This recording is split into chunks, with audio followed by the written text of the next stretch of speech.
Good morning और welcome for the class students. देखो, हमने स्टार्ट किया आपके साथ कोऑर्डिनेशन कंपाउंड्स और मैंने आपको बताया कि कोऑर्डिनेशन कंपाउंड्स की जो डिस्कवरी वो की थी, इसने की थी वर्नर। और वर्नर ने अपनी थ्योरी दी कोऑर्डिनेशन कंपाउंड्स की।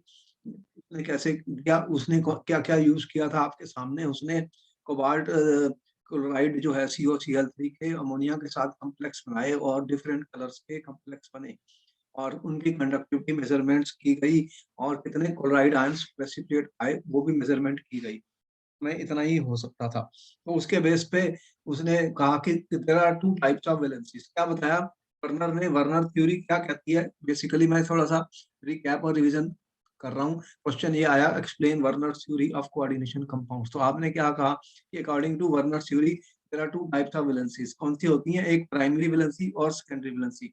Primary valency corresponds to oxidation state and secondary valency corresponds to the oxidation coordinate number in a coordination compound. तो ये हमने ऑलरेडी आपको अपने प्रीवियस लेक्चर में बता दिया था। बोलो यस और नो, इसमें कोई डाउट?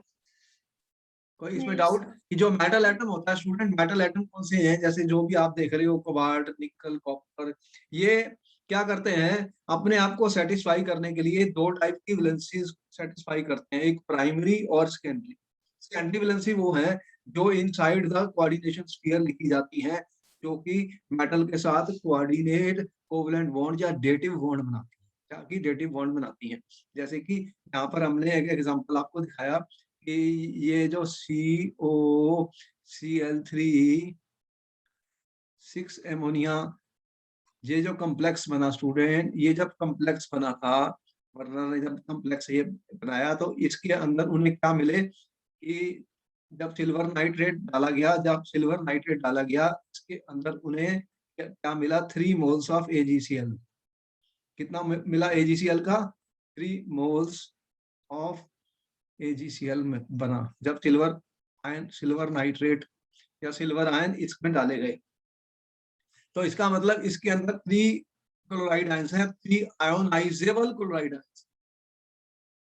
कितने? 3 आयोनाइजेबल क्लोराइड आयंस। यही मतलब हुआ इसका। और टोटल आयंस, जब हमने कंडक्टिविटी मेजरमेंट्स की गई स्टूडेंट, कंडक्टिविटी मेजरमेंट से क्या पता लगता है कि कितने नंबर ऑफ आयंस? इलेक्ट्रोकेमिस्ट्री में मैंने बताया था कि कंडक्टिविटी किसके ऊपर डिपेंड करती। इन्होंने उसकी मेजरमेंट की थी लिमिटिंग मोलर कंडक्टिविटी। तो लिमिटिंग मोलर कंडक्टिविटी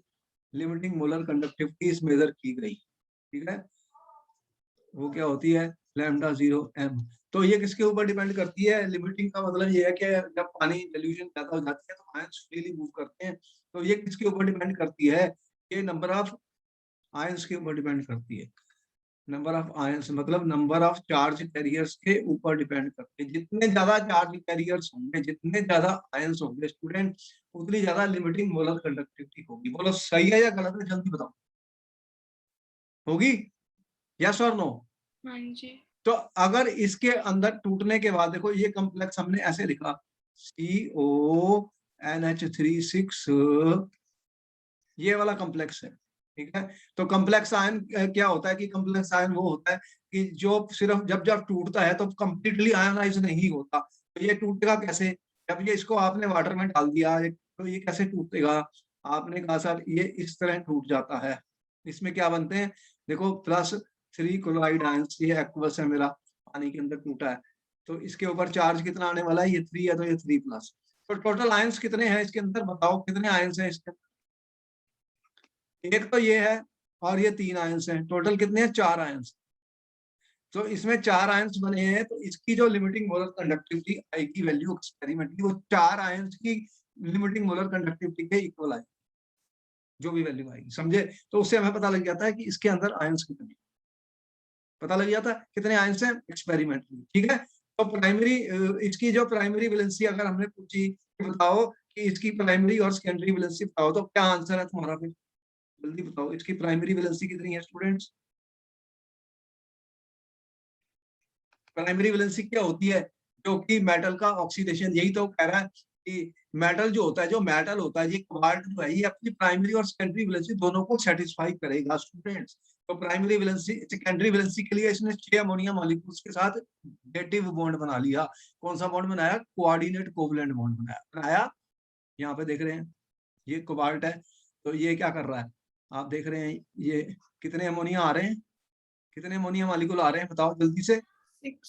6। तो ये अमोनिया क्या होते हैं? लिगेंड्स होते हैं। इन्हें क्या बोलते हैं हम? लिगेंड्स कहते हैं स्टूडेंट्स। इन्हें क्या कहते हैं? लिगेंड्स होते हैं, क्योंकि इनके पास क्या होते हैं? इलेक्ट्रॉन पेयर्स होते हैं। क्या होते हैं? इलेक्ट्रॉन का पेयर होता है। ये लोन पेयर ऑफ इलेक्ट्रॉन दिख रहा है नाइट्रोजन का, ये भी लोन पेयर ऑफ इलेक्ट्रॉन दिख रहा है।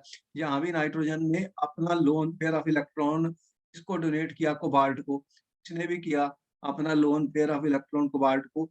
तो ये देख रहे हैं आप कितने 6 आए, ऑक्टाहेड्रल ज्योमेट्री बन जाती है एक्टाहेड्रल। जब 6 लिगेंड होते हैं तो देख रहे हैं।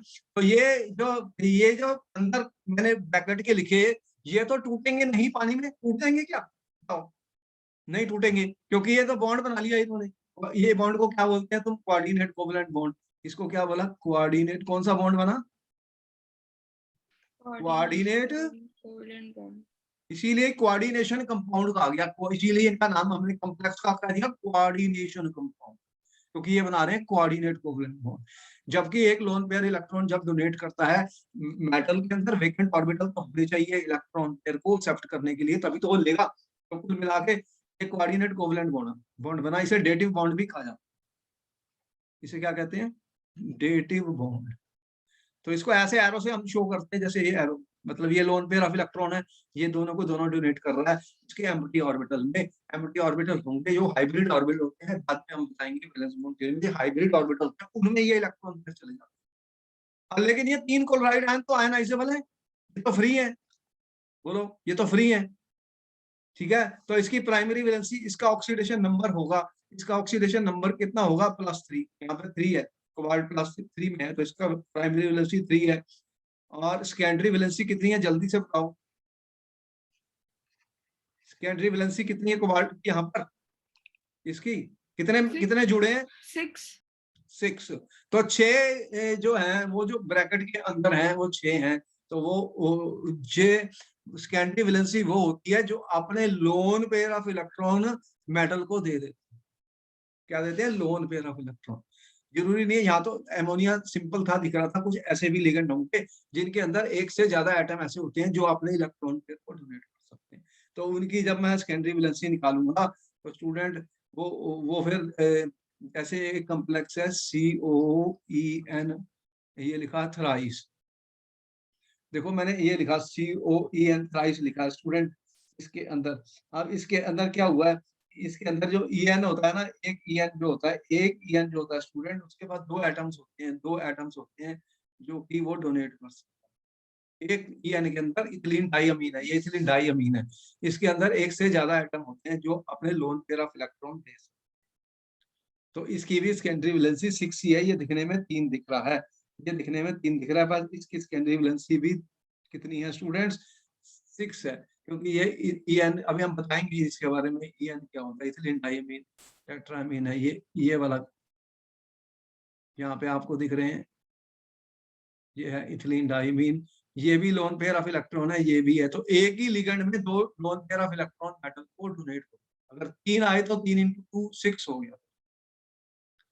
तो लोन पेयर कितने डोनेट हुए मेटल को, वही सेकेंडरी वैलेंसी को शो करता है। और यहाँ पर प्राइमरी वैलेंसी 3 और सेकेंडरी वैलेंसी 3। तो जो वर्नर था उसने कहा कि 2 टाइप की वैलेंसीज होती हैं। Secondary valencies are always directed towards fixed position in space. तो फिक्स्ड पोजीशन स्पेस होती है, और ये डेफिनेट जो ज्योमेट्री होती है वो सेकेंडरी वैलेंसीज के कारण ही होती है। जो भी ज्योमेट्री बनेगी, जो शेप मॉलिक्यूल की बनेगी स्टूडेंट, उसके कारण होती है सेकेंडरी वैलेंसीज के कारण। प्राइमरी तो आयंस हो जाते हैं, वो तो आयन होते हैं, उनको कोई रोल नहीं है इसकी ज्योमेट्री बताने के अंदर, सेकेंडरी वैलेंसी का ही रोल है। अगर 6 लिगेंड होते हैं तो वो ऑक्टाहेड्रली अरेंज हो जाते हैं, जैसे कि हमने यहाँ पे शो किया ऑक्टाहेड्रल अरेंजमेंट। तो जो सेकेंडरी वैलेंसीज होती हैं वो डायरेक्शनल होती हैं, और प्राइमरी वैलेंसी नॉन डायरेक्शनल होती है, मतलब उनकी कोई डायरेक्शन नहीं होती। यहाँ तक तुम्हें समझ में आ गई सारी स्टोरी? बात पता लग गई कि कोऑर्डिनेशन कॉम्प्लेक्स क्या होते हैं, और ये इनके एक्सप्लेनेशन वर्नर ने दिए थे एक्सपेरिमेंट करने के बाद, यहाँ हमें आ गया। अब इनके ऊपर देखो, आपकी एनसीईआरटी किताब खोलोगे स्टूडेंट, उसके अंदर कुछ डेफिनेशन दी हुई है, डेफिनेशन दी हुई है। जैसे कि सबसे पहले जो डेफिनेशन है वो कह रहा है कोऑर्डिनेशन एंटिटी होती है। ये कोऑर्डिनेशन एंटिटी किसको कहते हैं स्टूडेंट? किसी भी कॉम्प्लेक्स में कोऑर्डिनेशन एंटिटी किसको कहते हैं? तो इसमें एक सेंट्रल मेटल एटम है और bonded to a fixed number of ions और मॉलिक्यूल्स। देख रहे हो, अगर मैंने ये कॉम्प्लेक्स लिखा स्टूडेंट NiCO4, ये एक कॉम्प्लेक्स है, एक कोऑर्डिनेशन कंपाउंड है। इसके अंदर ये मेटल है, ये क्या है? मेटल मेरा, तो मेटल एटम है, ठीक है। इसके अंदर सेंट्रल मेटल एटम या आयन होगा, इसको क्या बोलते हैं? सेंट्रल मेटल एटम या आयन, डिपेंड करता है कितना ऑक्सीडेशन स्टेट में। यहाँ पे निकल की ऑक्सीडेशन स्टेट 0 है, तो कोबाल्ट न्यूट्रल है, कोबाल्टिक न्यूट्रल लिगेंड। तो यहाँ पर सेंट्रल मेटल आयन है और ये बॉन्डेड है, किसके साथ बॉन्डेड है? It is bonded to a student, किसको बॉन्ड करता है ये? To a, bonded to a fixed number, ये फिक्स्ड है नंबर जो अंदर बॉन्डेड है, फिक्स्ड नंबर ऑफ आयंस होते हैं और मॉलिक्यूल्स, आयंस होते हैं और मॉलिक्यूल्स होते हैं। इन्हें क्या बोलते हैं? हम लिगेंड्स कहते हैं। इन्हें हम क्या बोलते हैं? लिगेंड्स। तो लिगेंड्स लगे हुए हैं स्टूडेंट, आपको दिख रहा है ये लिगेंड्स है। क्या है? लिगेंड्स। तो फिक्स नंबर ऑफ लिगेंड्स हैं और मेटल है, इसे कोऑर्डिनेशन एंटिटी कहा जाता है। और इसको हम ऐसे स्क्वायर ब्रैकेट में डाल देते, कोई भी चीज। देखो यहाँ पर ये कोऑर्डिनेशन एंटिटी है, ये कोऑर्डिनेशन एंटिटी है। जब मैं ब्रैकेट डाल देता हूँ, मतलब ये आयोनाइज नहीं होने वाले, ये कौन से बॉन्ड बना रहे हैं? कोऑर्डिनेट कोवलेंट बॉन्ड बना रहे हैं, ठीक है। तो ये जो जब हम ब्रैकेट में डाल देते हैं उसे कोऑर्डिनेशन एंटिटी कहते हैं। और ये जो होता है इसे क्या बोलते हैं? सेंट्रल एटम और आयन। देखो सेंट्रल एटम और आयन है, जिसके साथ की ये लिगेंड्स अपना कोऑर्डिनेट कोवलेंट बॉन्ड बना के बैठे हुए हैं, वो सेंट्रल एटम आयन है। To which fix number of ion और groups are bound in definite geometrical arrangement. तो सेंट्रल एटम क्या है? It is a metal atom और आयन टू विच फिक्स्ड, ये फिक्स्ड होता है नंबर जो भी है, to a fixed number of ions और मॉलिक्यूल्स, ठीक है, are forming what type of bond? Coordinate covalent. ये क्या बना रहे हैं? Coordinate covalent bond in a definite geometry. तो इनकी शेप भी होती है definite, in a definite geometrical arrangement, ठीक है। इन डेफिनेट ज्योमेट्री, इनका डेफिनेट ज्योमेट्रिकल अरेंजमेंट है। 6 लिगेंड्स का ऑक्टाहेड्रल है, 4 का स्क्वायर प्लेनर या कि टेट्राहेड्रल भी हो सकता है, स्क्वायर प्लेनर या टेट्राहेड्रल भी हो सकता है। तो इनके मेटल आयंस हैं। तो ये जो होते हैं मेटल आयंस क्या होते हैं? ये लीविस एसिड्स। इस मेटल एटम्स और ions are Lewis acid. Lewis acid क्यों होते हैं? क्योंकि ये लोन पेयर ऑफ इलेक्ट्रॉन्स को एक्सेप्ट करते हैं। जो लोन पेयर ऑफ इलेक्ट्रॉन्स को एक्सेप्ट करते हैं उन्हें क्या बोला जाता है केमिस्ट्री में? Lewis acid. बोलो सही है या गलत है? जल्दी बताओ। जैसे यहाँ पे अगर आपने लिख दिया ये, अगर मैं ये वाला ले लूं, चलो एग्जांपल FeCN6, तो इसमें क्या दिख रहा है आपको? देखो FeCN6 मैंने लिखा स्टूडेंट्स, ऊपर 4 माइनस लिखा हुआ। तो इसके अंदर कितनी है इसकी ऑक्सीडेशन नंबर? अगर मैं इसको x मान लूं, साइनाइड की कितनी होती है? -1 होती है एक, और ये 6 है, 6 साइनाइड है, ये इक्वल टू -4 हो गया। अगर ये इक्वल टू -4 हो गया तो x की वैल्यू कितनी आई? +2 आई। तो यहाँ पर आयरन 2 आयन है मेरे पास, कौन सा है? Fe2+ ion. इसके अंदर फेरस आयन है मेरा स्टूडेंट, फेरस आयन है। तो ये मेरा सेंट्रल एटम और आयन, ये इसे क्या है? ये मेरा सेंट्रल मेटल आयन है। बोलो सही है मैंने गलत किया? जल्दी बताओ। सही क्या? तो आयरन 2+ वाला जो है ना, ये सेंट्रल एटम आयन है, इसके साथ जुड़े हुए 6 साइन जो एक कॉम्प्लेक्स बना रहे हैं। अब ये वाले टूटने वाले नहीं है, काफी स्ट्रॉन्ग बॉन्ड होता है जो CN होता है, ये बहुत स्ट्रॉन्ग लिगेंड होता है। उसका बॉन्ड काफी स्ट्रॉन्ग होता है स्टूडेंट। और इसके 6 लिगेंड्स हैं तो उसकी ज्योमेट्री भी होगी, क्योंकि इसकी सेकेंडरी वैलेंसी 6 है। यहाँ पे सेकेंडरी वैलेंसी कितनी है? 6 है, 6 जुड़े हैं। जब 6 जुड़ते हैं तो शेप कौन सी होती है? Octahedral, octahedral. और 4 में स्क्वायर प्लेनर हो सकती है या कि टेट्राहेड्रल भी हो सकती है। ये सारी बातें हम इनको देखें। तो स्टूडेंट्स ये जो होते हैं, ये आपने देखा कि ये मॉलिक्यूल्स होते हैं, और बड़े बड़े जो मॉलिक्यूल है वो भी ऐसे कोऑर्डिनेशन कंपाउंड बना सकते हैं। और ये इस तरह से ये सारे कोऑर्डिनेशन एंटिटी है। इसके अंदर जो है वो मेटल आयन है, ये लिगेंड्स हैं, ये लिगेंड्स। अब आगे देखते हैं, आगे हम कह रहे हैं ये लिगेंड्स क्या होते हैं, इसके बारे में भी कुछ देख लेते हैं। तो लिगेंड्स क्या होते हैं? Ligand is an ion or a molecule functional group that binds to central to a coordination complex. तो ये अपना कोऑर्डिनेट कोवलेंट बनाता है। The bonding with metal generally involves donation of one or more ligands electron. तो होगा क्या कि condition ligand की क्या है? द लिगेंड्स कौन से होते हैं कि they must have electron pair, ठीक है, उनके पास इलेक्ट्रॉन पेयर होना चाहिए, इसको वो डोनेट कर सके। क्या कर सके? डोनेट कर सके किसको? सेंट्रल मेटल को, सेंट्रल मेटल एटम या आयन को डोनेट। बोलो सही है या गलत है? सही है। तो ये लोन पेयर इनके पास होने चाहिए। तो इस तरह से हमारे पास जो लिगेंड्स हैं वो उनकी एक लिस्ट हमने यहाँ पे दिखाई आपको। देखो ये एनायनिक लिगेंड्स हैं। एनायनिक लिगेंड्स कौन से होते हैं? जिनके पास नेगेटिव चार्ज, क्योंकि ये सब लीविस बेसिस है। ये इलेक्ट्रॉन डोनर्स है स्टूडेंट, ये इलेक्ट्रॉन डोनर्स है, तो इनके ऊपर नेगेटिव चार्ज है। अगर आपको पता है Br माइनस है तो इसके पास भी लोन पेयर कितने हैं? 2 4, ये लोन पेयर है इलेक्ट्रॉन। अब इसके पास भी लोन पेयर है, जितने भी यहाँ पे लिखे गए हैं इन सब के पास क्या है? Loan pair of. जो ये नेगेटिवली चार्ज होते हैं, ये नेगेटिवली चार्ज देख रहे हो Br माइनस Cr, तो इनके नाम भी आपके सामने हमें भी बताएंगे इनको कैसे करते हैं नेम। तो इसको ब्रोमो बोलते हैं या ब्रोमाइडो बोलते हैं, कार्बोनेटो बोलते हैं, क्लोरो या क्लोराइडो बोलते हैं, साइनो बोलते हैं, साइनाइडो बोलते हैं। तो ये ओ से एंड होते हैं जो नेगेटिव वाले। ये सारे देख रहे हो, ये सारे नेगेटिव या एनायनिक लिगेंड्स हैं, इनके ऊपर नेगेटिव चार्ज और लोन पेयर तो होना ही चाहिए। नेगेटिव चार्ज का मतलब क्या हुआ? जब तक लोन पेयर नहीं होगा तो फिर ये लिगेंड नहीं हो सकता, क्योंकि फिर ये अपना इलेक्ट्रॉन पेयर डोनेट कैसे करेगा अगर लोन पेयर नहीं। तो इसलिए फिर न्यूट्रल वाले भी हैं हमारे पास, न्यूट्रल वाले, ये न्यूट्रल है, इनके पास कोई भी नेगेटिव चार्ज नहीं है। लेकिन आप देखो NH3 है, इसके पास यहाँ पर क्या है? एक लोन पेयर है। नाइट्रोजन के पास लोन पेयर होता है, बोलो होता है या नहीं होता? जल्दी बताओ। तो ये डोनेट कर सकते। और वाटर ले लो, वाटर क्या होता है?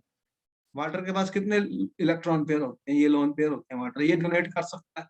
लेकिन है तो 2, लेकिन ये करता एक ही है। एक टाइम पर सिर्फ एक ही लोन पेयर कोई भी डोनेट होगा। इसमें भी इतने सारे लोन पेयर हैं लेकिन एक ही लोन पेयर को डोनेट करते हैं। कितने डोनेट करते हैं? एक ही लोन पेयर को डोनेट करते हैं। और इनका नाम भी याद करो, क्योंकि जब मैं नेमिंग लिखूंगा तो नाम भी काम आएगा। देखो इनके नाम स्पेशल दिए गए हैं, जैसे अमोनिया है। अमोनिया का क्या नाम लिखा मैंने? जल्दी बताओ, क्या लिखा मैंने? ये इसको क्या बोलते हैं? एमीन। स्पेलिंग भी चेक कर लो, इसमें डबल एम है। और जो एमीन्स ऑर्गेनिक केमिस्ट्री में पढ़े थे उसमें एक एम था। कितने एम दिख रहा है? NH3 को कैसे लिखेंगे हम? यहाँ पर जो भी नोमेनक्लेचर अभी मैं करने जा रहा हूँ उसमें क्या होगा? ये एमीन हो जाएगा। इसको क्या बोलते हैं? एमीन। और वाटर को क्या नाम दिया गया है? एक्वा। एक्वा। नोमेनक्लेचर से एक क्वेश्चन आएगा, जब हमने सैंपल पेपर किया था उसमें भी आपको दिखा था। तो ये CO को कहते हैं कार्बोनिल। तो इसमें कार्बन जो है, कार्बन के साथ बॉन्ड बनाता है अपना। ये कार्बन जो होता है ये अपना लोन पेयर ऑफ इलेक्ट्रॉन देता है। ये इथिलीन डाइअमीन C अभी मैंने दिखाया था EN। तो ये सब ये है न्यूट्रल वाले लिगेंड्स हैं, ये न्यूट्रल हैं, इनके ऊपर कोई भी चार्ज नहीं है। क्या इनके ऊपर कोई चार्ज बनाया मैंने? इनके ऊपर चार्ज बनाया, देखो ये डबल 2 माइनस है, ये 1 माइनस है, ये 1 माइनस है। इनके ऊपर चार्ज दिख रहा है ऑक्सालेटो 2 माइनस। तो ये लिगेंड्स एनायनिक मैंने दिखाए और न्यूट्रल दिखाए और पॉजिटिव भी हो सकते हैं, जो हमारे अभी कोर्स में नहीं है, हम उनको यहाँ डिस्कस नहीं करें, ठीक है। अब ये कहता है कि जो लिगेंड्स होते हैं उनको उनकी एक डेंटिसिटी होती है। लिगेंड्स की डेंटिसिटी मतलब कितने दांत हैं, वो कितने डोनर उसके पास है एटम्स जो कि लोन पेयर को डोनेट कर सकते हैं, एंटिसिटी ऑफ द लिगेंड। अब सबसे पहले यहाँ पर आपको दिख रहे हैं मोनोडेंटेट लिगेंड, मोनो या यूनिडेंटेट, यूनिडेंटेट लिगेंड। यूनि का मतलब क्या होता है? वन, ठीक है। इनके पास एक एटम ऐसा होता है जो अपना loan pair of electron donate करेगा। इसको डोनेट करेगा सेंट्रल मेटल एटम। ये सारे एग्जांपल हैं जो हमने यहाँ पे लिखे हैं मोनोडेंटेट के। जैसे वाटर है, वाटर में दो होते हैं लोन पेयर, लेकिन एक ही डोनेट होता है, ये सब यूनिडेंटेट है। OH माइनस लिखा हमने, इसके पास भी ये सब पड़े हुए हैं लोन पेयर, ये एक ही डोनेट करता है, हाइड्रोक्सो और हाइड्रोक्सोडो कहते हैं। ये Cl है, ये भी ये यूनिडेंटेट है। ये सारे यूनिडेंटेट लिगेंड्स हैं स्टूडेंट्स, एक टाइम पर एक ही lone pair of electron donate होंगे। तो समझ में आया यूनिडेंटेट का मतलब क्या है? बोलो। Unidentate ligand, that means it will bound to metal ion through single donor atom.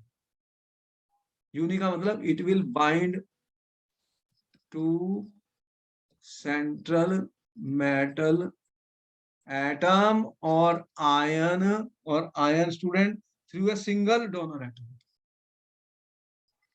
through a single donor atom. तो एक ही डोनर एटम होगा, एक ही इलेक्ट्रॉन पेयर होगा जो वो डोनेट, तो उसे बोलेंगे यूनिडेंटेट।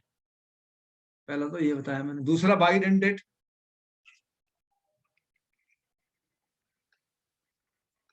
बाई का डाई भी कह सकता हूँ मैं, मतलब दो। इसमें क्या होंगे? बाइडेंटेट में क्या होगा, जल्दी से बताओ। बाइडेंटेट में क्या होगा student? Ligand can bind through two donor atoms. Ligand एक ही है, एक लिगेंड में दो डोनर एटम्स, एक लिगेंड में दो डोनर एटम है जो बाइंड, ठीक है। Ligand can bind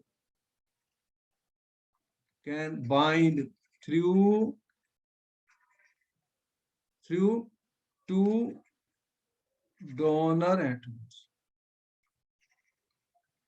donor atoms, तो इसके अंदर अब एक से ज्यादा डोनर एटम्स होंगे स्टूडेंट जो बाइंड कर सकते हैं। जैसे जो बहुत ज्यादा मैं यूज करूंगा इस क्लास के अंदर हमारे कोर्स में, जैसे एक कंपाउंड में ये लिख रहा हूँ इथिलीन डाइअमीन, जो मैंने बार बार यूज किया स्टूडेंट। इसका शॉर्ट फॉर्म EN है, इथिलीन। ये इथिलीन डाइअमीन है, 1,2 इथेन, इथेन 1,2 डाइअमीन हो गया, ये इथेन 1,2 डाइअमीन हो गया। क्या बना इसका नाम? इथेन 1,2 डाइअमीन। इसे EN के से रिप्रेजेंट किया जाता है शॉर्ट फॉर्म में।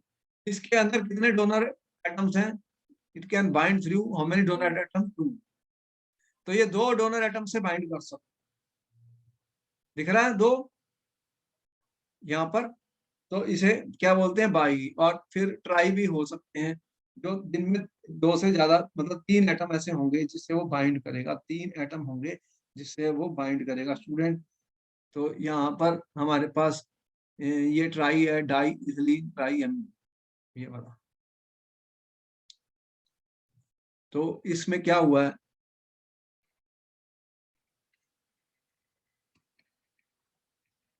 ये मैंने ऐसे बनाया। अब इसके अंदर कितने डोनर एटम्स हैं जल्दी बताओ? ये भी है, ये भी है, और ये भी। कितने कितने? 3 है इसमें। तो ये 3 डोनर एटम है जिसे बाइंड कर सकता है, 3 से बाइंड कर सकता है, तो इसे क्या बोलते हैं? ट्राइडेंट, ठीक है। और यहाँ पर हमने एक बहुत इंपॉर्टेंट लिखा है EDTA, जिसका बहुत ज्यादा यूज होता है, EDTA4-। तो ये बहुत इंपॉर्टेंट है, ये हेक्साडेंटेड, ये क्या है? Hexadentate ligand, EDTA4-। ये पेपर में पूछा गया था स्टूडेंट, ये कैसा लिगेंड है? हेक्साडेंटेड। क्या है? हेक्साडेंटेड कह रहा हूँ, बहुत इंपॉर्टेंट है, हेक्साडेंटेड। तो इसके अंदर कितना है स्टूडेंट? इसको कैसे बनाओगे? देखो आपके पास है इथिलीन डाइअमीन टेट्रा एसीटेट, ये है इथिलीन डाइअमीन टेट्रा एसीटेट। तो मैंने ये एथिलीन है मेरी, ठीक है, एथिलीन है। अब डाइअमीन, ठीक है, टेट्रा एसीटेट। एसीटेट ग्रुप क्या होता है? CH2 CO minus, CH2 CO minus, और यहाँ पे क्या लगा है CH2 CO माइनस। अब इसके अंदर देखो यहाँ पे लोन पेयर ऑफ इलेक्ट्रॉन्स है, तो इसके अंदर कितने हैं यहाँ पे डोनर एटम्स, कितने डोनर एटम दिख रहे हैं स्टूडेंट, जल्दी से बताओ कितने दिख रहे हैं, कितने दिखे हैं डोनर एटम इसमें? 2 एक तो ये, एक ये दो, और एक ये, एक ये, और एक ये, एक ये, कितने हैं ये? 6 6। इसका मैंने लिखा है EDTA 4 माइनस, क्योंकि यहाँ पे एच थे ना, उनको हटा दिया मैंने, अगर बेस डाल दूंगा तो वो निकल जाएंगे। तो ये 6 जुड़ सकते हैं स्टूडेंट्स किसके साथ? सेंट्रल एटम के साथ। तो ये हेक्साडेंटेट लिगेंड, यहाँ पे लिखा मैंने हेक्साडेंटेट लिगेंड है स्टूडेंट, हेक्साडेंटेट, ये पूछा जा चुका है पेपर में। तो ये सारे एग्जांपल्स थे पॉलीडेंटेट लिगेंड्स। ये यूनी वाला है, ये पॉलीडेंटेट लिगेंड्स है सारे। कौन से हैं?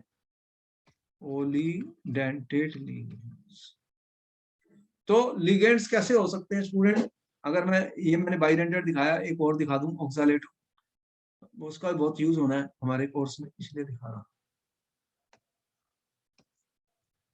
ऑक्सालेटो कैसे होता है? ऑक्सालिक एसिड तो मैंने पढ़ा ना, ऑक्सालिक एसिड क्या होता है देखो,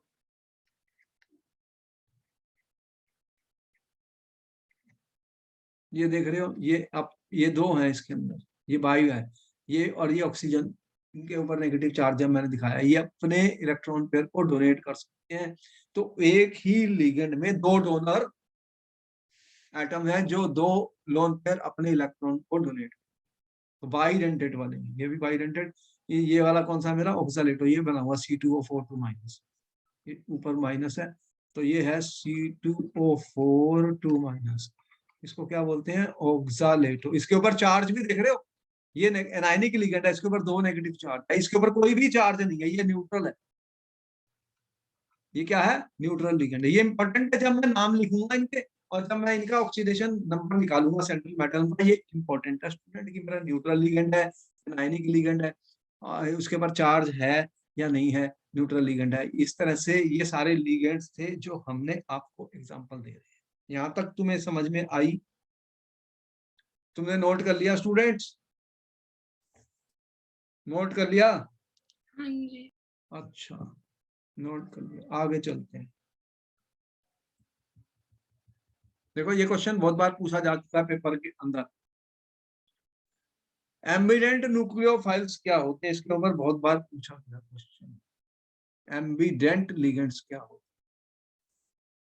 देखो ये ऐसे लिगेंड्स हैं जिनमें एक से ज्यादा सेंट्रल एटम है जो बाइंड कर सकते हैं, लेकिन करता एक ही है, ठीक है? Have the ability to bind the central via the atoms of 2 different atoms. आपको दिख रहे हैं कि इनके अंदर 2 ऐसे एटम्स हैं जिसके थ्रू वो बाइंड कर सकते। तो ये है तो एम्बिडेंट, जो होता है वो है तो यूनिडेंट ही। एम्बिडेंट जो लिगेंड्स होते हैं दे आर यूनिडेंटेड लिगेंड्स। क्या होते हैं? यूनिडेंटेड लिगेंड्स,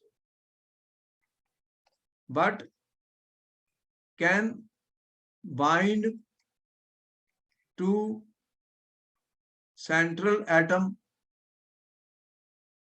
ठीक है, थ्रू 2 डिफरेंट, ठीक है, एलिमेंट्स और एटम्स। तो 2 डिफरेंट एलिमेंट्स में ऐसे हैं जिससे वो बॉन्ड कर सकते, तो बॉन्ड कर सकते हैं स्टूडेंट, जैसे कि NO2 हम जब लिखते हैं, NO2 लिखते हैं स्टूडेंट, अगर मैंने ऐसे लिखा तो ये माइनस है। अब इसके अंदर 2 चीजें हैं, ये नाइट्रोजन भी डोनेट कर सकता है और ये भी डोनेट कर सकता है। तो मेटल के साथ अगर ऐसा नाइट्रोजन ने बॉन्ड बना लिया, अगर नाइट्रोजन ने मेटल के साथ बॉन्ड बना लिया तो इसे क्या बोलते हैं? यहाँ पे हमने दिया है नाइट्राइटो एन, इसे बोलते हैं नाइट्राइटो एन। इसका मतलब नाइट्रोजन बॉन्ड बना रहा है मेटल के साथ, और अगर ऑक्सीजन ने बॉन्ड बना लिया तो यहाँ पे ऑक्सीजन मेटल को डोनेट कर रहा है अपने लोन पेयर ऑफ इलेक्ट्रॉन, तो इसे क्या बोलते हैं? नाइट्राइटो ओ। मतलब ऑक्सीजन मेटल के साथ जुड़ा है, यहाँ पे नाइट्रोजन मेटल के साथ बॉन्ड बना रहा है, कोऑर्डिनेट कोवलेंट बॉन्ड। तो ये इसके अंदर दो लिगेंड्स, दो ऐसे एटम थे जो मेटल को अपना लोन पेयर दे सकते, लेकिन एक टाइम पर सिर्फ एक ही एटम होता है जो अपना लोन पेयर देगा, क्योंकि दो पॉसिबिलिटीज है, दो टाइप के कंपाउंड बनने वाले हैं। दो, एक बार ऑक्सीजन अपना लोन पेयर दे सकता है और नाइट्रोजन भी दे सकता है। तो इस तरह से इन्हें बोलते हैं एम्बिडेंट न्यूक्लियोफाइल। क्या बोलते हैं? Ambient nucleophile. इंपॉर्टेंट है, इंपॉर्टेंट क्वेश्चन है स्टूडेंट, ये कई बार पूछा गया। जैसे कि ये नाइट्राइटो एन नाइट्रेटो ओ बना, और इसी तरह थायोसाइनेट जो होता है स्टूडेंट, थायोसाइनेटो, एक बार थायोसाइनेटो का फार्मूला आपके सामने लिखा गया है, S double bond C double bond N. देखो इसमें क्या होता है कि आपको ये यहाँ पे रेजोनेंस हो सकता है, ये रेजोनेंस हो सकता है स्टूडेंट, तो क्या होगा? एस माइनस सी और ये एन। तो नाइट्रोजन भी डोनेट कर सकता है और सल्फर भी डोनेट कर सकता है, ये भी डोनर हो सकता है और ये भी नाइट्रोजन भी डोनर हो सकती है। दो एटम है जो कि अपना loan pair of electron, loan pair of electron तो होना ही है, विदाउट दैट तो कुछ डोनेशन होनी ही नहीं, ये अपना लोन पेयर ऑफ इलेक्ट्रॉन दे सकते हैं, मतलब नाइट्रोजन भी दे सकता है और सल्फर भी दे सकता है। तो इस तरह से ये बाइंड कर सकते हैं, ये अपना सल्फर के साथ मेटल सल्फर बॉन्ड बन सकता है और मेटल का नाइट्रोजन के साथ भी बॉन्ड बन सकता है। तो जब मेटल का सल्फर के साथ बॉन्ड बनेगा, सल्फर लोन पेयर देगा, इसे क्या बोलते हैं? थायो साइनेटो। और जब मेटल का नाइट्रोजन से बॉन्ड बनेगा, ये नाइट्रोजन है इस समय, नाइट्रोजन सी एस, तो जब नाइट्रोजन के साथ मेटल का बॉन्ड बनेगा, इसे क्या बोलते हैं? आइसो थायो साइनेटो। ठीक है, तो दो, ये सारे जो मैंने एग्जांपल बताए स्टूडेंट्स, ये किस टाइप के लिगेंड था, ये बहुत इंपॉर्टेंट है, एग्जाम में पूछा जाएगा। What are ambident nucleophiles? तो एम्बिडेंट न्यूक्लियोफाइल वो है तो ये यूनिडेंट, एक टाइम पर एक ही एटम ने जोड़ अपना बॉन्ड बनाया, लेकिन इनके पास एक नहीं दो एलिमेंट हैं जो कि अपना बॉन्ड सेंट्रल एटम के साथ बना सकते हैं। उनके एग्जांपल भी पूछेगा। तो आपने देख लिए ये एम्बिडेंट वाले, ठीक है, बोलो नोट कर हाँ लिया? जी, हाँ जी। ये बहुत इंपॉर्टेंट है, आइसोमर्स में मैं यूज करूंगा, किस टाइप के लिगेंड्स होते हैं। अब आ रहे हैं और भी इंपॉर्टेंट बात बता रहा हूँ, किलेटिंग एजेंट। ये किलेटिंग एजेंट क्या होते हैं? ये पॉलीडेंटेड लिगेंड्स होते हैं जिनके अंदर एक से ज्यादा जो डोनर एटम है वो मेटल के साथ बॉन्ड बना। पॉलीडेंटेड है, क्या कर रहा हूँ मैं? पॉली, पॉली का मतलब एक से ज्यादा लिगेंड डोनर है, और साइमल्टेनियसली दो या दो से ज्यादा, साइमल्टेनियसली दो या दो से ज्यादा जो होते हैं डोनर एटम्स, वो अपना कोऑर्डिनेट कोवलेंट बॉन्ड बना लेते हैं, किसके साथ? सेंट्रल एटम के साथ। तो इस तरह से एक रिंग फॉर्मेशन क्या हो जाती है? रिंग फॉर्मेशन हो जाती है। और इन्हें क्या बोलते हैं? कीलेटिंग, इन्हें क्या बोलते हैं? Chelate ligands. और इसे प्रोसेस को क्या बोलते हैं? कीलेशन। कीलेशन, कीलेशन इंपॉर्टेंट होती है क्योंकि ये जब रिंग बन जाती है स्टूडेंट, रिंग बन जाती है तो वो स्टेबिलिटी आ जाती है, मॉलिक्यूल्स में स्टेबिलिटी आ जाती है। और जो ये क्या करते हैं? रिंग रिंग फॉर्म कर लेते हैं अराउंड द सेंट्रल एटम। जैसे कि अगर मैं इथिलीन डाइअमीन को लूं, देखो इथिलीन डाइअमीन, ये मेरा इथिलीन डाइअमीन है, इसका शॉर्ट फॉर्म मैंने EN है, वो दिख गया शॉर्ट फॉर्म। इसमें कितने डोनर हैं? दो हैं, दिख रहे हैं दो। तो अगर मैं ये किसी कॉम्प्लेक्स के साथ अपना वो बनाते हैं, जैसे कोबाल्ट है, अगर मैं ये कहूं कि ये मेरा कोबाल्ट, ठीक है स्टूडेंट्स, ये देखो 6 अगर लिगेंड आने हैं, ये 6 ऑक्टाहेड्रल का एक मैंने रूप दिखाया। अब ये इथिलीन डाइअमीन है स्टूडेंट, CH2 CH2 NH2 और NH2, ठीक है, दिख रहा है? इसके पास कितने हैं? दो। तो एक ये बॉन्ड बना और एक ये बॉन्ड, बोलो बन गया? दिख रहा तुम्हें? जल्दी बताओ। जी। अब ये रिंग बन गई, एक साइक्लिक रिंग बन गई। ये कितने मेंबर साइक्लिक रिंग बनी है बताओ? ये कितने मेंबर है? देखो 1 2 3 4 और 5, 5 मेंबर रिंग बनी। ये क्या बनी है? 5 मेंबर्ड रिंग। बोलो दिखी रिंग, यस और नो, जल्दी बताओ। अरे 1 2 3 और एक इसने ये जैसे कोबाल्ट है। अब बताओ ये कितने मेंबर्ड रिंग है? 1 2 3 4 5 मेंबर्ड रिंग दिख रही है? बोलो दिखी? हाँ जी। तो 5 मेंबर्ड रिंग बन गई। इसी तरह यहां भी बनेगी। इनको शॉर्ट फॉर्म में हम ऐसे दिखाते हैं एग्जाम में। ये शॉर्ट फॉर्म है इसकी। इसका मतलब क्या है कि ये यहाँ पे 2 नाइट्रोजन है, 2 डोनर एटम है और ये साइक्लिक रिंग बनेगी। एक यहाँ भी बनी है। बोलो दिख रही है? ये शॉर्ट फॉर्म मैंने दिखाई है। तो ये साइक्लिक रिंग है 5 मेंबर्ड वाली। ये कंपाउंड ये है। ये कोबाल्ट के साथ मैंने इसका एक कोऑर्डिनेशन कॉम्प्लेक्स बनाया है। इसे बोलते हैं कीलेट कंपाउंड। इसे क्या बोलते हैं? कीलेट कंपाउंड बोलते हैं स्टूडेंट। ये रिंग है, याद रखना। 5 मेंबर्ड रिंग बहुत स्टेबल होती है और 3 मेंबर्ड रिंग नहीं बनती क्योंकि वो अनस्टेबल। देखो जो स्टेबिलिटी ऑफ रिंग्स है, अगर रिंग स्टेबल नहीं होगी तो वो टूट जाएगी, फिर बनेगी नहीं। तो उसमें मैंने बताया कि 5 मेंबर्ड रिंग जो है वो मोर स्टेबल देन 4 है। ठीक है, और ये तो मोर स्टेबल है। ये 3 तो टूट ही जाएगी, ये तो बनेगी नहीं, डिसोशिएट हो जाएगी। क्या हो जाएगी? टूट जाएगी। ये बहुत अनस्टेबल, इसके अंदर बहुत ज्यादा स्ट्रेन होता है, तो ये बनेगी नहीं। तो ज्यादातर जो रिंग्स बनने वाली हैं 5 बनने वाली है और 4 वाली बनने वाली है और 6 वाली भी होती है, 6 मेंबर्ड रिंग। तो जिनमें डबल बॉन्ड होते हैं वो 6 मेंबर्ड रिंग बना लेते हैं, वो ज्यादा स्टेबल।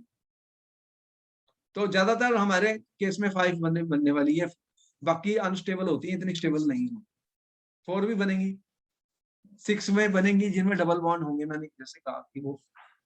लेकिन ये 3 मेंबर्ड रिंग नहीं बनेगी कभी भी। 3 मेंबर्ड रिंग स्टेबल नहीं होती, तो ऐसे 3 मेंबर्ड रिंग नहीं बनने वाली, वो अनस्टेबल होती है, वो टूट जाएंगी। तो यहाँ पर देखो कौन कौन से ऐसे मैंने बताए जो कीलेट बना सकते हैं। कौन कौन से बताए? बहुत इंपॉर्टेंट है। देखो ये सारे मैं बहुत यूज करूंगा, उनको बार बार दिखाया जा रहा है। ईएन ऑक्सालेटो, ये ऑक्सालेटो है, ऑक्सालेटो दिख रहा है। इसके बाद 2 ऑक्सीजन हैं जो बॉन्ड बना सकते हैं, जैसे कोबाल्ट है। तो ये इसने अपना लोन पेयर दे दिया। ये कितने मेंबर रिंग बनी है बताओ?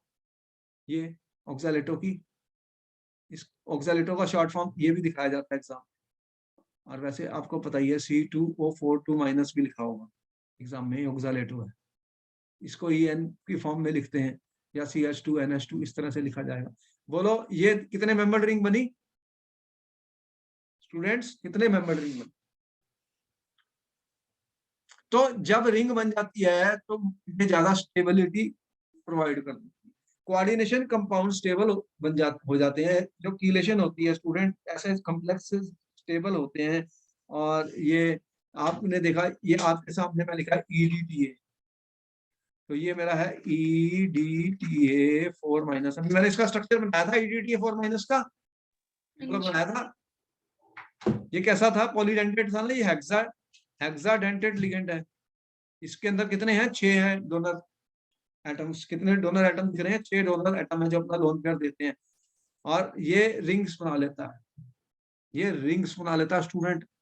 और ये बहुत यूजफुल है और बहुत स्टेबल रिंग होती है। इसे ये कीलेट कंपाउंड बना लेता है। इससे जो लेड की पॉइजनिंग को रिमूव किया जाता है स्टूडेंट। और जो ब्लड के टेस्टिंग में भी EDTA का बहुत ज्यादा यूज होता है। ये अपना कीलेट कॉम्प्लेक्स बना लेता है, कीलेट कॉम्प्लेक्स बनाता है। ये कीलेटिंग इसमें देख रहे हो कितने हैं? कितने हैं? 6। तो 6 वाले जब डोनेट करेंगे तो क्या करेंगे? सेंट्रल एटम के अराउंड रिंग्स बन जाएंगी। क्या बन जाएंगी? रिंग्स बन जाएंगी स्टूडेंट।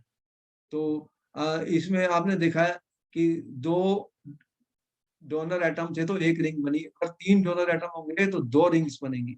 4 डोनर एटम होंगे तो 3 रिंग बनेंगी। 5 डोनर एटम होंगे तो 4 रिंग्स बनेंगी। जब में 6 डोनर एटम है तो कितनी रिंग्स बनेंगी? इसके अंदर कितने हैं? 6 डोनर एटम्स हैं। बोलो है, जल्दी बताओ। 6 डोनर एटम दिख रहे हैं? हाँ जी। तो ये 5 रिंग्स बना देगा किसके? मेटल के अराउंड। और इसके लिए ही एक बहुत स्टेबल कॉम्प्लेक्स बनाता है। और इसको बहुत मेडिसिनल में, मतलब लेड की पॉइजनिंग को रिमूव करने के लिए EDTA का यूज किया जाता है। ये लेड के साथ कीलेट कॉम्प्लेक्स बना लेता है तो वो अपनी बॉडी से एसिड पास हो जाता है, निकल जाएगा, उसका एक्शन डीएक्टिवेट हो जाएगा। ब्लड के टेस्टिंग में भी इसका यूज होगा EDTA का। तो जब कीलेटिंग रिलेशन होती है तो ये मॉलिक्यूल को स्टेबिलिटी प्रोवाइड कर देते हैं। तो जो कीलेट कॉम्प्लेक्सेस होते हैं स्टूडेंट, दे प्रोवाइड स्टेबिलिटी। क्या होता है कि कॉम्प्लेक्स ज्यादा स्टेबल हो जाता है तो रिंग्स बन जाती हैं। तो ये सारे हमने जो भी बताए आपको डिफरेंट टाइप के लिगेंड्स थे। और अगर कोई कॉम्प्लेक्स है और उसमें ऐसा रिएजेंट डाल दिया कि रिंग बना सकता है तो वो रिएक्शन एकदम चलती है, क्योंकि वो रिंग फॉर्मेशन स्टेबिलिटी प्रोवाइड करती है। अगर सिमिलर टाइप ऑफ लिगेंड्स की बात कर रहा हूँ, क्योंकि जब ये रिंग बना लेंगे तो ये बाकी जो मॉलिक्यूल्स हैं वो बाहर आ जाएंगे तो एंट्रोपी बढ़ जाएगी। तो इसी का कारण स्टूडेंट इंपॉर्टेंट पॉइंट जो मैं बता रहा हूँ उसका मतलब क्या है, जैसे आपके पास है CONH36, मान लो ये एक कॉम्प्लेक्स है। अगर मैंने इसके अंदर EN डाल दिया, इथिलीन डाइअमीन डाल दिया और ये वाला कॉम्प्लेक्स बना दिया COEN3, तो ये तो इथिलीन डाइअमीन तो क्या करता है, ये कीलेट बनाएगा। क्या बनाएगा?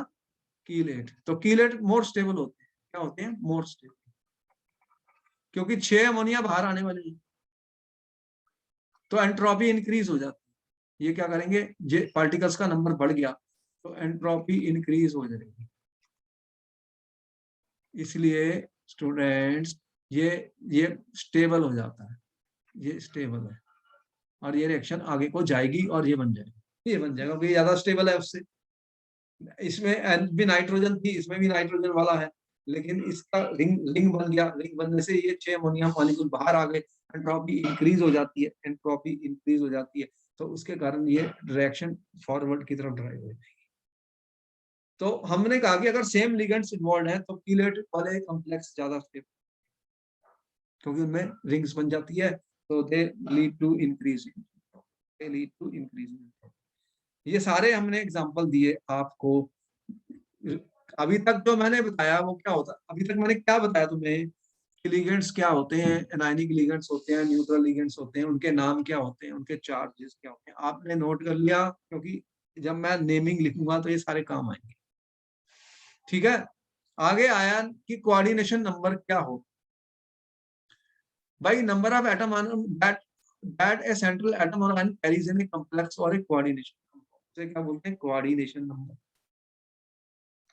तो coordination number in a complex student, coordination in number in a complex is the number of ligand donor atoms.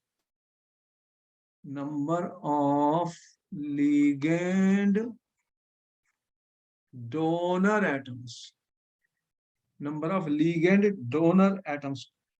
ठीक है, which form coordinate covalent bond with the central atom, forming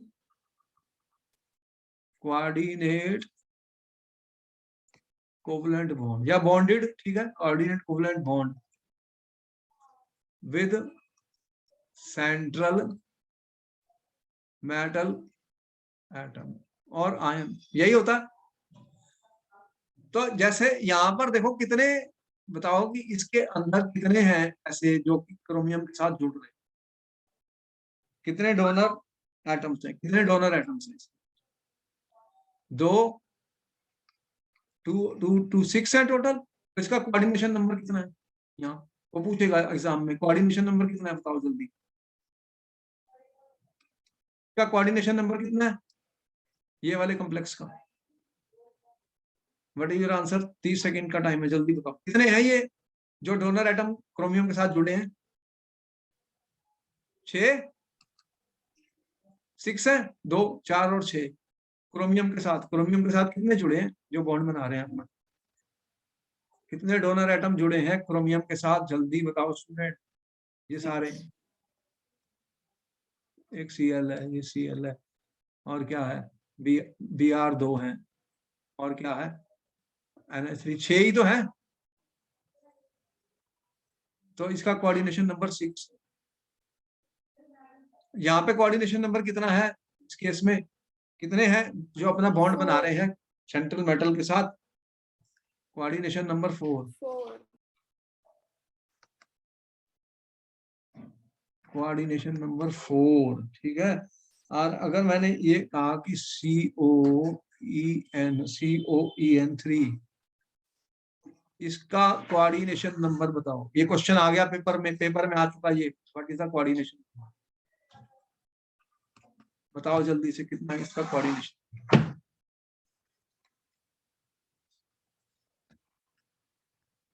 है?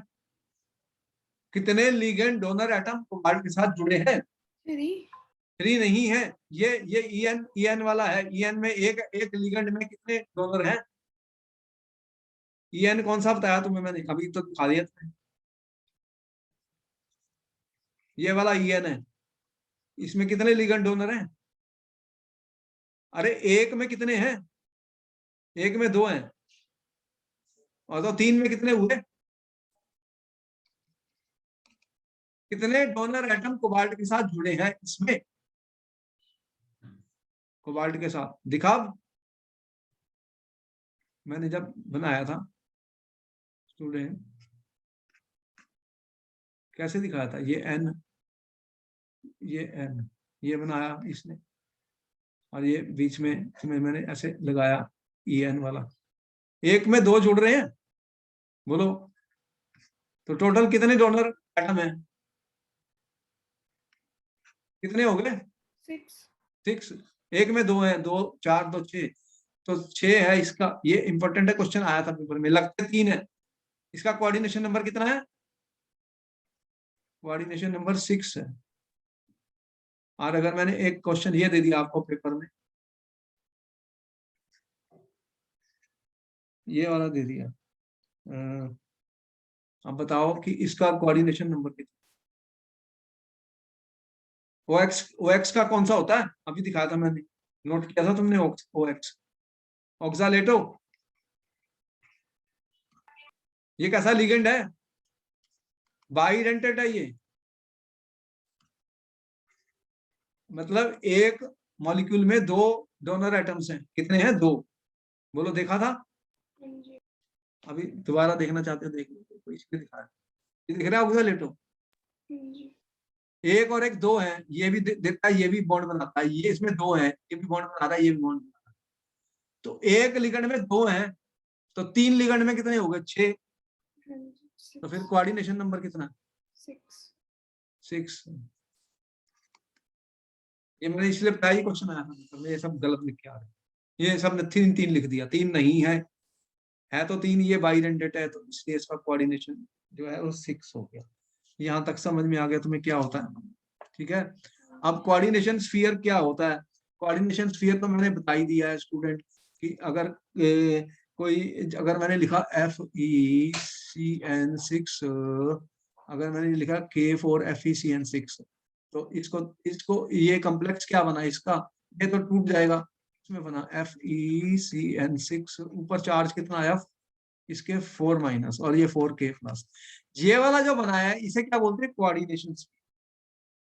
कोऑर्डिनेशन स्फीयर में क्या क्या आया? Central metal atom आया, और जिसके साथ जुड़े हुए हैं लिगेंड्स। ठीक है, तो इनको क्या बोलते हैं? Coordination.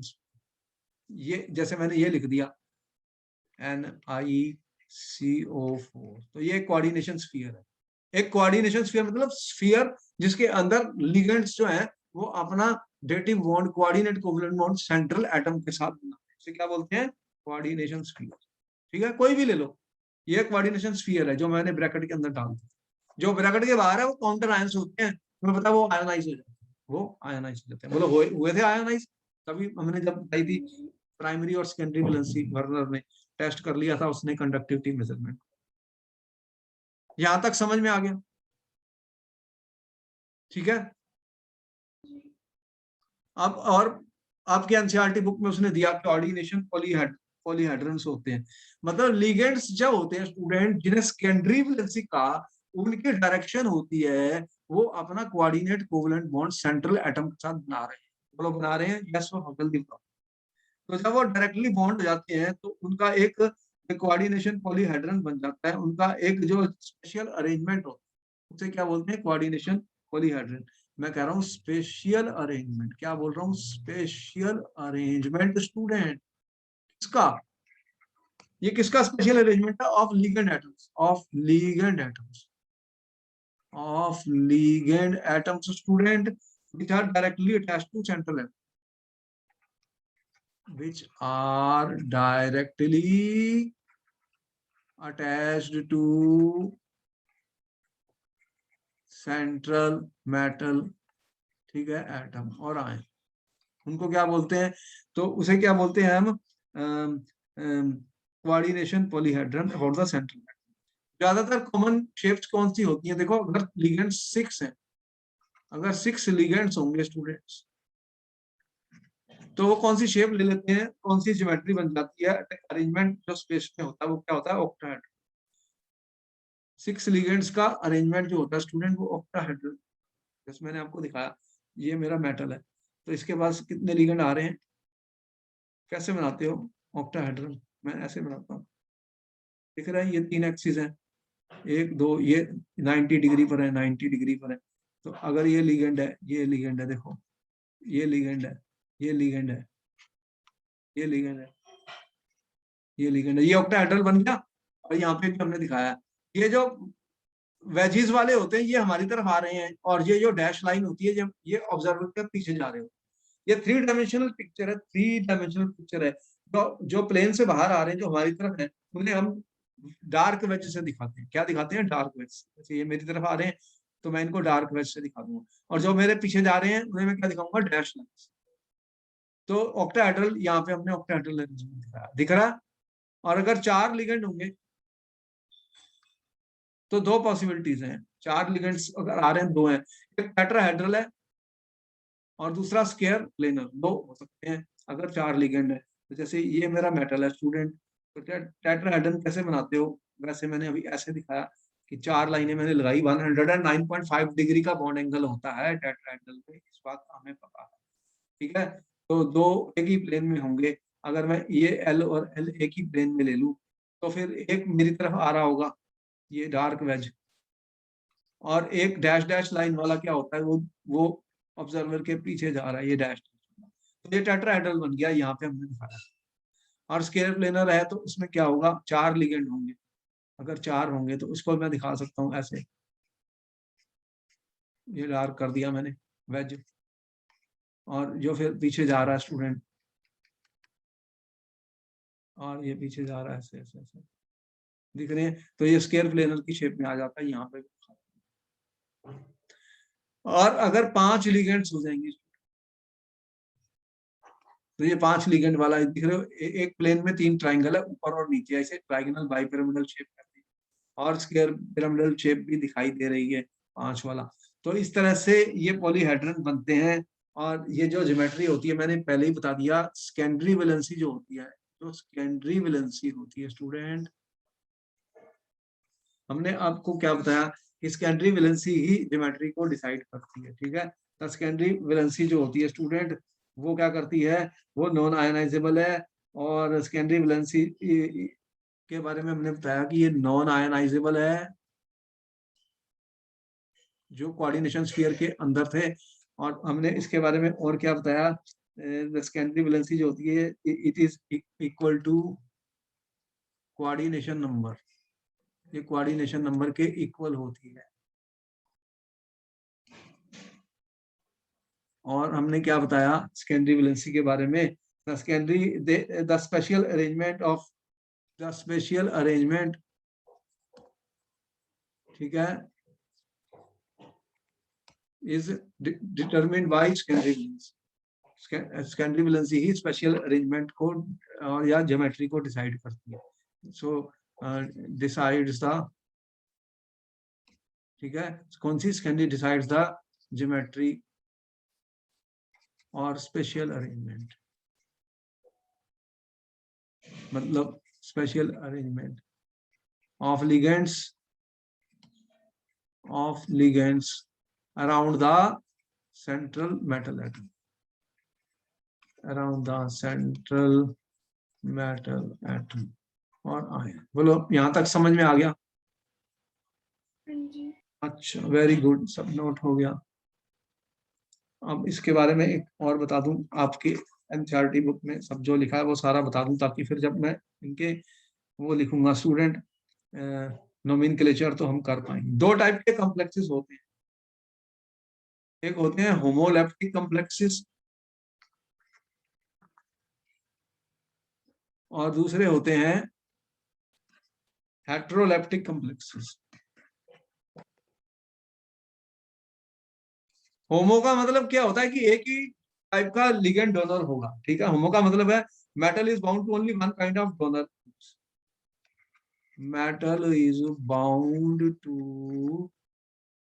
only one kind of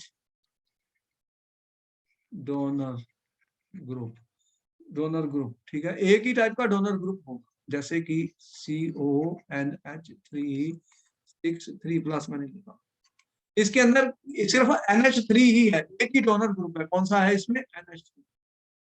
बोलो कोई और भी ग्रुप है इसके अंदर, है क्या? बोलो। लेकिन अगर मैंने ये कॉम्प्लेक्स लिखा,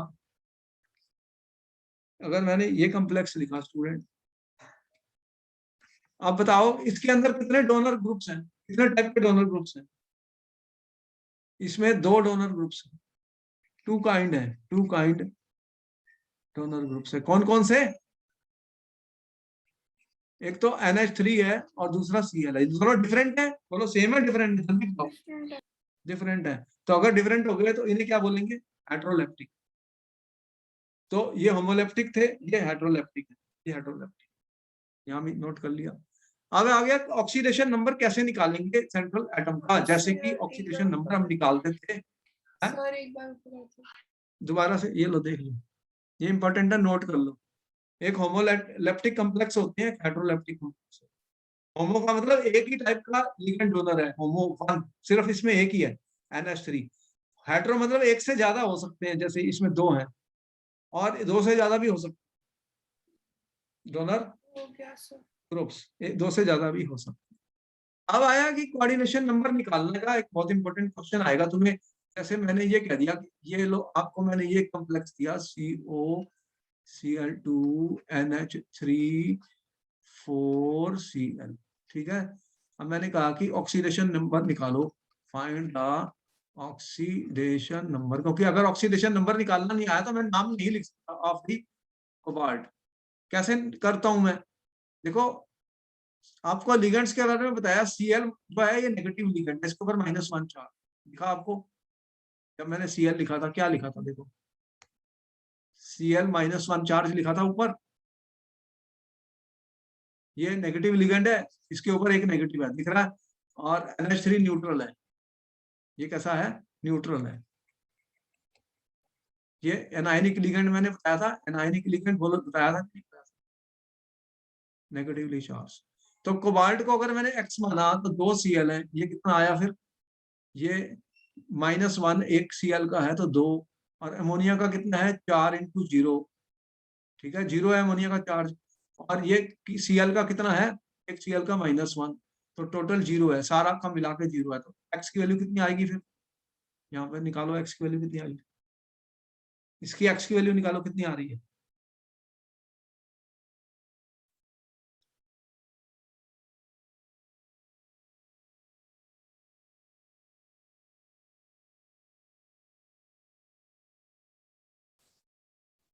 कितना आया? -2 और -1 -3 हो गया, तो +3 आया। तो कोबाल्ट की ऑक्सीडेशन स्टेट कितनी है इसमें? इसको ऐसे लिखा जाता है रोमन लेटर्स, कोबाल्ट 3। इसमें निकालनी है।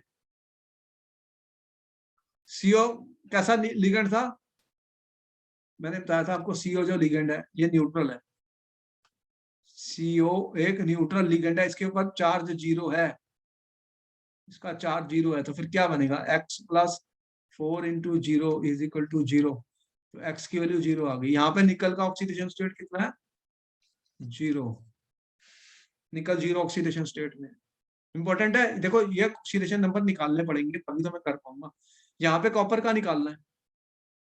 अगर मैंने इसको X लिखा, Cn का मैंने बताया था एक नेगेटिव चार्ज होता, तो ये कितना आया? 4 है, और -1 है एक का, ऊपर कितना है? -3 के बराबर। तो इसमें X की वैल्यू कितनी आई फिर? X -4 = -3। तो x की वैल्यू कितनी आई -3 + 4 +1 आ गई। तो यहाँ पे कॉपर +1 में है।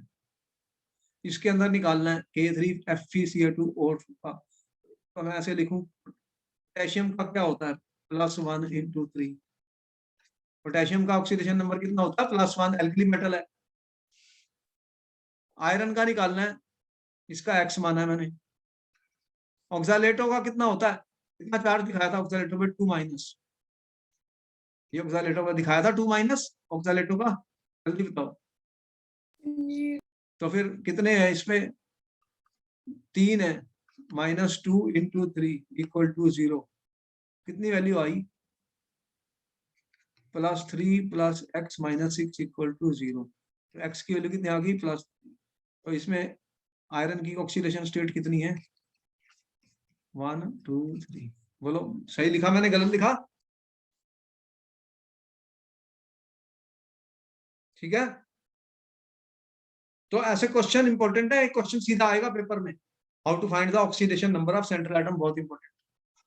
कोई डाउट? बोलो कोई डाउट है? नहीं सर।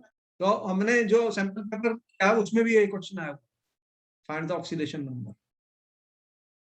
तो फिर ठीक है, यहाँ पर ये लेक्चर खत्म, फिर हम आपको मिलेंगे नेक्स्ट क्लास में। मैंने 2 पार्ट खत्म कर दिए। कोऑर्डिनेशन कंपाउंड बहुत इंपॉर्टेंट है, 4 नंबर के क्वेश्चन आने हैं पेपर के अंदर। ऐसे जितने भी क्वेश्चन है मैं तुम्हें बता रहा हूँ भाई, ऐसे ऐसे क्वेश्चन आने हैं, एक नोमेनक्लेचर, फिर आइसोमेरिज्म, इस तरह से। फिर आगे के क्लास में हम आगे कंटिन्यू करेंगे। ओके, फिर मैं मिलता हूँ नेक्स्ट क्लास। आपने नोट कर थैंक लिया यू। सारा? हाँ जी, थैंक यू सर। ओके।